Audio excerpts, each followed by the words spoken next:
ఆనాడు పనిచేసినటువంటి కాంట్రాక్టర్లకి, ఆనాడు పనిచేసినటువంటి సర్పంచ్లకు, ఎంపీటీసీలకు, రిటైర్డ్ అయిన ఉద్యోగులకి నేను అడుగుతున్నా, నేను చెప్పకూడదు, బాగా ఇది అనిపిస్తుంది.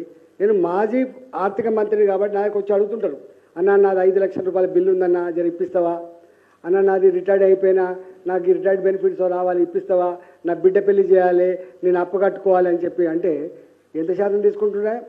ఇవాళ ఫైనాన్స్ డిపార్ట్మెంట్లో 7 నుంచి 10% కమిషన్ లేకుండా ఒక్క బిల్లు కూడా బయటికి రాని జంతువుల వాస్తవమా కాదా? ఇదేనా ఈ ప్రభుత్వం? ఉందా ఎప్పుడన్నా? నేను కూడా 5 ఏళ్ళు పనిచేసిన ఫైనాన్స్ డిపార్ట్మెంట్లో. ఎప్పుడైనా విన్నారా ఎప్పుడైనా? ఇళ్లల్లో ఉండే వాళ్ళు కూడా మొత్తం దుకాణాలు ఓపెన్ చేసి గట్లాడి ప్రభుత్వం వీళ్ళు మాట్లాడతారు ఇంకా వీటి గురించి వాటి గురించి. జ్ఞానం ఉండాలి. ఫస్ట్ గిట్లా చేసినప్పుడు గిన్ని ఏళ్ళు వెనుక చూపిస్తానే భావన ఉండాలి.